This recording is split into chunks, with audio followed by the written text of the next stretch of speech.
Y ya está listo nuestro próximo invitado. Estamos con Jorge Rojas, economista de la Universidad Andrés Bello. ¿Qué tal, Jorge? Bienvenido a esta edición de Llegó la Hora. Muy bien, José Francisco. Muchas gracias por la invitación, como siempre. Bueno, partamos hablando del momento económico actual del país. Obviamente, esta última semana ha estado marcado por lo que ha pasado con la lluvia, ¿verdad? Y con todas esas implicancias. Vamos a hablar sobre eso un poco más adelante. Pero hay un panorama general que ha estado enrarecido de cierta manera. ¿Cómo estás viendo tú el momento actual de la economía chilena, Jorge Rojas?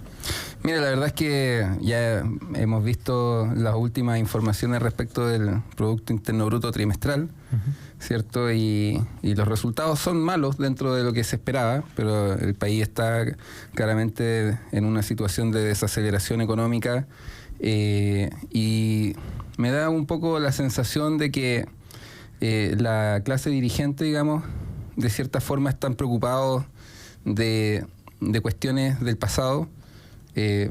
Derechamente el tema de la conmemoración de los 50 años que me parece sensato, digamos, tener esa sensibilidad por parte de algunos, pero claramente en el Congreso particularmente deberían estar empujando medidas pro crecimiento, pro inversión, más que estar, digamos, peleándose por cuestiones que pasaron hace 50 años cuando el país tiene ciertos problemas en la actualidad que tienen que ver con modernización del Estado, este pacto fiscal del que se habla, el tema de las pensiones, la reforma de pensiones también, que ahí poco se ha avanzado, y bueno, y la situación del desempleo y de la falta de crecimiento que los indicadores nos están dando. La única buena noticia que hemos tenido últimamente, el tema de la inflación, que se explica de buena forma por justamente este ajuste de la macroeconomía. Entonces yo creo que la situación va a mejorar el próximo año, pero podría mejorar más rápido si es que quizás se empezaran a tratar de implementar medidas que atrajeran la inversión, que redujeran la incertidumbre. Oye, Jorge, hay una noticia porque sabemos que en materia cambiaria ha estado revuelto un poco la cosa, el dólar ha subido o el precio ha bajado, ahí tú nos tienes que explicar qué ha ocurrido con eso. Sí. Pero hace poco Hacienda anuncia un plan de venta de dólares por hasta $2.000 millones al mes en medio del alto precio del dólar. Y esto es una venta con un tope diario de $150 millones que finalmente implica subastar otros $9.000 millones en lo que queda del año, lo que implica que es el doble al monto previsto para agosto-septiembre, que era $1.000 millones por cada mes. Esto suena a una cifra abultadísima. ¿Qué implica esto? ¿Qué efecto podría tener? ¿Y de dónde salen esos $9.000 millones? Porque pareciera que es simplemente una transacción cambiaria, pero hay gasto ahí, que hay oportunidades perdidas, conviene. ¿Cómo lo ves tú? Claro, lo que pasa es que, bueno, aquí es importante de nuevo el tema de la coordinación entre la autoridad monetaria y la autoridad fiscal, porque por otro lado el Banco Central está recomprando, ¿cierto?, $10.000 millones, que lo empezó a hacer, digamos, hace algún tiempo atrás. Entonces hay una recompra por parte del Banco Central, está esta venta por parte de la autoridad del gobierno, digamos. Me imagino que esto lo hacen con la finalidad justamente de poder financiar estos bonos que están asociados a los distintos frentes de mal tiempo que hemos tenido, que de hecho el bono del frente de mal tiempo anterior todavía no se entrega. O sea, han pasado un par de meses y se está todavía gestionando eso. Ahora, el precio del dólar, si bien es cierto, subió y llegó hasta 8.70, una parte importante de ese incremento se explica por el diferencial entre la tasa de interés norteamericana y la tasa de interés chilena, porque mientras Estados Unidos aumentó su política monetaria, su tasa de interés en un 0.25%, Chile la redujo en un 1%. Y eso generalmente, digamos, hay distintos modelos macroeconómicos que lo explican de forma bien intuitiva, pero lo que sucede cuando aumenta la diferencia entre las tasas de interés es que el precio del dólar en Chile tiende a subir, y eso fue parte de lo que ocurrió. Y además se han dado otras circunstancias tales como la caída en el precio del cobre, lo cual también empuja, ¿cierto?, el precio del dólar al alza. Y ahora con este anuncio se ha visto, digamos, este retroceso de 8.70, digamos, a 8.50 en el precio del dólar. Y bueno, de nuevo tenemos volatilidad en el precio, lo cual esa volatilidad en el tipo de cambio no permite, digamos, tener expectativas claras sobre cómo, o sea, cuánto va a estar el precio del dólar en un mes más. Quedamos de nuevo muy expuestos, digamos, a los vaivenes internacionales. Tuvimos la situación de la quiebra de Evergrande, ¿cierto? Ellos hicieron ahí una solicitud de reorganización. Entonces, y Evergrande o Evergrande es una de las inmobiliarias más grandes del mundo, por lo tanto eso afecta también el precio de las materias primas, lo que impacta en el dólar. Y por eso es que a mí me llama la atención, digamos, como que hubiese una poca o falta de coordinación entre lo que hace el Banco Central y el gobierno, que no significa que tienen que hacer lo mismo, claro, pero porque el Banco Central es totalmente autónomo, pero sí en general tiende a haber coordinación en ese tipo de política. Entonces, de nuevo, como que veo por parte del gobierno una falta de coordinación. Que esto no es nuevo, o sea, cuando se rechaza la reforma tributaria en la Cámara de Diputados, dicen que no lo van a presentar hasta un año más, y después pasan unos meses y empiezan a tratar de insistir por el Senado. Como en el Senado tampoco estaban los votos, entonces lo que se hace es que básicamente le cambian el nombre a la reforma tributaria y le ponen nuevo pacto fiscal, tratando de agregar ahí reformas de modernización del Estado.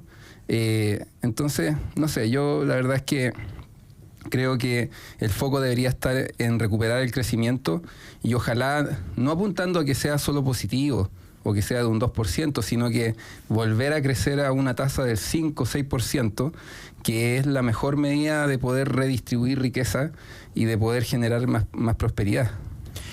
Oye, Jorge, perdón, pero para entender bien lo de antes, tú dijiste que el Banco Central está comprando 10.000 millones de dólares, Sí. Porque intervino el Banco Central antes para intentar amortizar la subida del precio del dólar. Creo que fue el... Exacto, o sea, el Banco Central intervino 2 veces anteriormente cuando el precio se estaba disparando a los 1.000 pesos. Sí. Intervino justamente para que se estabilizara. Uh-huh. ¿Ya? Y se logró la meta de estabilización. El mercado cambiario se puso lateral dentro de un rango razonable, y ahí fue cuando el Banco Central tomó la decisión justamente de recomprar, porque tenía reservas que estaban por debajo de los niveles históricos. Claro. Y esa recompra la han estado haciendo. Ellos pusieron ahí, digamos, dentro de las notas de que podía modificarse el plan dependiendo de las condiciones. Entonces ahí hubo una recompra por parte del Banco Central que muchos especularon en ese momento de que iba a empujar el tipo de cambio al alza, cosa que no sucedió realmente. No. Pero lo que sí tuvo un efecto importante fue cuando la Reserva Federal decidió subir un poco, pero igual subió su tasa de interés, y Chile decidió bajarla de manera que incluso sorprendió al mercado, porque todos estábamos especulando en 75 puntos base y finalmente la reduce en 100 puntos base. Y ahí el precio del dólar empezó a subir y subió del orden de un 10% desde que se hizo, digamos, el anuncio de la reducción en 100 puntos base de la tasa de interés. Entiendo. Oye, quería pasar a otro tema porque había una polémica en los últimos días a propósito de algunas declaraciones del ministro de Agricultura, Esteban Valenzuela, que insiste en una posible colusión sobre el precio de las papas y señala que va a enviar los antecedentes a la Fiscalía Nacional Económica para que inicie una investigación. Y le preguntan al ministro Marcel y dice que si hay cualquier anomalía en el funcionamiento del mercado o cualquier abuso, hay instancias de investigación que puedan analizarlo más en profundidad. Pero a su vez, bueno, el ministro de Agricultura no solamente insiste en esta idea, sino que dice, bueno, ahora en medio de la crisis por las intensas lluvias, que aparezca subiendo el precio de las papas entre un 30% y un 50% su valor, es algo irregular. ¿Qué te parece estas declaraciones? ¿Qué te parece el fenómeno que se está viviendo a propósito de del precio de las papas ahora en este caso, pero que siempre vuelve esta discusión respecto al aumento de precios de algunos bienes después de las catástrofes. Lo vimos con el terremoto y lo hemos visto en un par de cosas más. Claro, la verdad es que, o sea, me parece bien presentar antecedentes, ¿cierto? Es legítimo que uno pueda tener alguna duda respecto de lo que está sucediendo y para eso está la Fiscalía Nacional Económica para hacer la investigación. Ahora, pero también importa de cómo se dicen las cosas, porque yo no asumiría como ex ante de que efectivamente hay una colusión. Me parece legítimo querer estudiarlo, pero también podría no simplemente ser una respuesta del mercado, o sea, podría simplemente deberse a que hay una contracción importante en la oferta y eso hace que los precios suban. ¿Por qué? Porque hay personas que dicen, no, pero es que el frente de mal tiempo terminó ayer y el precio está subiendo hoy. ¿Sí? Y claro, eso es una observación del fenómeno, pero hay que ver qué sería lo que estaría explicando ese fenómeno y en general tiene que ver siempre con la expectativa. ¿Cuál es la expectativa? Que efectivamente la producción va a contraerse de manera importante, entre un 20 y un 30%, dependiendo de las zonas. Y estas expectativas de una menor producción impactan en la formación de los precios. Entonces, perfectamente podría ser el hecho de que el mercado esté comportándose y esté, digamos, incorporando esa información en el precio hoy, sobre lo que se va a ver que va a ocurrir en las próximas semanas, en los próximos meses. Un ejemplo bastante similar a este es lo que ocurrió con el precio del petróleo, cuando estalla la guerra entre Ucrania y Rusia, que en el momento que se lanza el primer misil, a los minutos empieza a subir el precio del petróleo y no había ningún cambio, digamos, en la producción misma.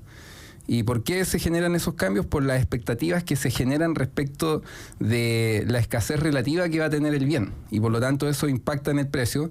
Se genera, digamos, un fenómeno que se conoce como overshooting, que es que básicamente el precio sube más de lo que debiese, producto de la preocupación del suministro, y después tiende a retroceder un poco y se tiende a estabilizar. Yo creo que en este caso podría perfectamente ser algo de ese tipo. Pero aquí también es importante no solamente, digamos, colocar en el banquillo de los acusados de forma inmediata a los productores de papa, que hay múltiples productores, no es una cuestión hiperconcentrada, sino que también pensar en qué es lo que se puede hacer, porque cuál es la infraestructura de resiliencia y cuáles son los tiempos de respuesta. Porque aquí todo el mundo dice, no, es que somos nuevos en el gobierno, que estamos aprendiendo, y es como, para llegar a gobernar ya se debe saber todo, o sea... uno no llega al gobierno para aprender, uno llega al gobierno para hacer lo que ya sabe que se debe hacer. Entonces, ¿cuál es la infraestructura de resiliencia? ¿Por qué pasa de que tenemos nuevamente este fenómeno de lluvias y los efectos son iguales o más desastrosos que en el anterior? O sea, Saltos de Laja se volvió a inundar, hubo otras localidades que se inundaron. ¿Y dónde está la infraestructura de resiliencia, los tiempos de respuesta? Algunas personas reclamaban de que efectivamente los bonos todavía no los reciben de la inundación anterior. Y también si es que hay algunos actores dentro del mercado que son, digamos, muy importantes y que concentran una parte importante de la producción, ¿cuáles son las medidas que se están incorporando justamente para poder tener un mercado más competitivo? Pero a mí me parece que esto podría perfectamente responder a una formación de expectativa de los precios que probablemente en los próximos días se va a ir corrigiendo, porque el mercado siempre corrige, y vamos a observar un precio distinto. Además también tenemos que considerar que se viene el 18, donde también hay un incremento en la demanda de ciertos tipos de hortalizas y de carnes, y eso también afecta, digamos, el precio en el mercado, una cuestión que todos lo sabemos y que lo hemos vivido otras veces. Y hay una pregunta porque si es que a propósito de la lluvia, supongo que el presupuesto es que va a haber escasez o disminución de la producción de papas porque esa zona es productora y por tanto en el futuro va a haber menos disponibilidad de papas. Pero quizás esta es una pregunta muy práctica y concreta, pero las papas no duran 2 meses o 3 meses, que es cuando va a haber la escasez. Entonces, uno dirá, bueno, es que, por ejemplo, en el caso del petróleo, va a haber menos producción en 2 meses más, pero yo puedo guardar el petróleo y distribuir como esa entrega a un precio mayor, porque va a haber una menor oferta, ¿verdad?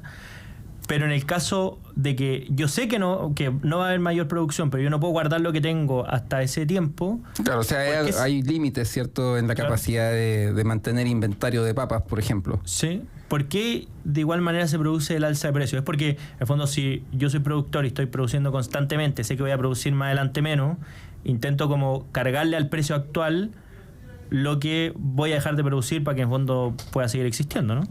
Claro, porque hay costos que ya se pagaron, y por lo tanto, digamos, no es que se estén coludiendo, sino que simplemente están... el precio tiende a incorporar parte de los costos de producción. Y si yo veo que esos costos no los voy a poder cubrir porque perdí una parte importante de mi producción, es natural que se tiendan a incrementar algunos precios, y eso, si lo hacen, digamos, los distintos agentes del mercado por las mismas razones, es un resultado de mercado, no es que se estén coludiendo, porque la colusión es que hubo un mecanismo por el cual conversaron y acordaron un precio. Entonces, por eso creo que es complejo, digamos, hacer una acusación de colusión o decirlo de cierta forma, darlo a entender, porque la colusión significa que efectivamente se pusieron de acuerdo, y porque tú puedes tener que todos están cobrando lo mismo. Y a lo mejor no, ese resultado es de competencia perfecta, que el precio igual al costo marginal, todos tienen el mismo costo marginal, todos cobran lo mismo, nadie se ha puesto de acuerdo, pero tú vas al mercado y ves los precios y encuentras que es el mismo precio. Entonces pareciera colusión, pero es competencia perfecta. Entonces, por eso es que es legítimo querer investigar, pero yo creo que el resultado de esa investigación no va a ser muy, muy claro, porque también en este tipo de cosas, como te digo, uno puede ver dos cosas que son completamente distintas, pero se ven iguales. Y ahí cuando el ministro hace o pone en el tapete esta idea de posible colusión, ¿te parece que hay una falta de formación económica, hay una apreciación apresurada? Pero ¿por qué siempre hay una parte de la sociedad, y lo grave es que algunos de ellos estén en los gabinetes, en el fondo, que siempre presumen lo peor? Y en este caso, bueno, que los productores se están coludiendo. Claro, yo creo que es una respuesta un poco más bien instintiva o ideológica, como que sale un poco del alma de la visión que tienen, digamos, algunos integrantes del gobierno del sector productor, o sea, del mercado. Porque uno lo que debiese hacer es tratar de ser lo más mesurado posible y tratar de entender el fenómeno, más que emitir un juicio de valor de productores que si quisieran coludirse ya lo harían. O sea, si tuviese esa idea de la colusión en el alma de los productores, no necesitarían esperar una lluvia como esta para hacerlo, o sea, lo podrían venir haciendo de hace mucho tiempo. Claro. Entonces, es como una respuesta más bien ciudadana, que una respuesta de un político de trayectoria, que tiene que manejar las expectativas y que tiene que tratar justamente de que se genere diálogo entre los distintos actores sociales. Oye, Jorge, en estos minutos que nos quedan, quería hablar sobre otro tema, porque hay un indicador de la Fundación Getulio Vargas, donde dice que Chile cae al 6º lugar en el ranking de clima para hacer negocios en Latinoamérica, y ya estamos detrás de Perú. ¿Qué te parece esa cifra? ¿Qué tan grave es, en el fondo, que estemos comparativamente peor, además, en la misma región en la que estamos, que antes era una excepción? Y hoy día vemos que eso podría afectar la la expectativa económica de nuestro país. ¿Cómo lo ves tú? Lo veo igual que tú, o sea, veo que es de una gravedad significativa porque ese tipo de cuestiones implican que el país va a seguir creciendo al 1, al 2%, y con esas tasas de crecimiento no vamos a conseguir hacer las reformas que la ciudadanía está pidiendo. O sea, si nosotros queremos mejorar las pensiones, queremos mejorar la salud, queremos mejorar la educación, necesitamos volver a crecer al 5, al 6% anual, y con la incertidumbre que se genera, con esta insistencia, ¿cierto?, en cuestiones tributarias, con estas reformas que pueden ser muy populares, como la reducción de la jornada laboral, pero sin abordar, digamos, las temáticas de productividad, donde el país está en un estancamiento productivo de hace 2 décadas. Claramente puede ser muy popular lo que algunos están promoviendo, pero que generan justamente este tipo de cuestiones, generan incertidumbre, generan que hayan otros países de la región que sean más atractivos para poder hacer las inversiones, y con ese tipo de, digamos, de resultados que estamos observando, no vamos a poder crecer al 5 o 6%, que es el nivel de crecimiento que se requiere justamente para poder tener mayor recaudación tributaria, impulsar más reformas, tener una sociedad, en otras palabras, más próspera. Oye, a propósito de lo que estamos hablando del alza de precios en las papas, la posible colusión que denuncia el ministro de Agricultura, hay algunos auditores que nos comentan, por ejemplo, José Miguel Stegmeyer, que dice que los productores son demasiados, de todos los tamaños, como para que se coludan, y como el año pasado fue pésimo el precio, sembraron menos para esta temporada, y además en Maule y O'Higgins se inundaron potreros. Y dice, igual en junio se cortó la carretera y durante esos días ya aumentó el precio, y por tanto como hay menos papas este año por la razón que dijimos anteriormente, bueno, aumenta el precio con mayor razón. Exacto, o sea, es como que se coludieran las panaderías, o sea, pueden haber algunos grandes productores de pan, pero hay muchos productores de otros tamaños, y por lo tanto, para que se coludieran entre todos tendrían que hacer un encuentro con 1000 personas. Claro, o sea, una cuestión que es poco probable que no se filtre. Correcto, entonces lo que dice ahí el auditor es correcto, ¿no? Oye, y además Susana Rodríguez, a través de nuestro canal de YouTube, dice, por estos lados, algunos insumos químicos para fumigar, los precios han subido al doble y al triple desde la pandemia a la fecha, y en muchos casos no hay existencias. O sea, es una multiplicidad de factores lo que lleva a esto al aumento del precio, y hay que darle una segunda vuelta a los temas. Evidentemente no hay que comprarnos el primer diagnóstico que se nos ocurra, y por eso es muy bueno entender cómo se forman los precios. Obviamente si hay problemas mayores, investigarlo, y está bien que se investigue. Correcto. Pero también un llamado a responsabilidad de las autoridades, que deben tener estos factores, sobre todo en consideración por lo que ha pasado en el último tiempo. Exacto, en especial si son autoridades de ese nivel, o sea, ellos tienen un rol fundamental en la formación de expectativas de la gente, de los distintos agentes del mercado.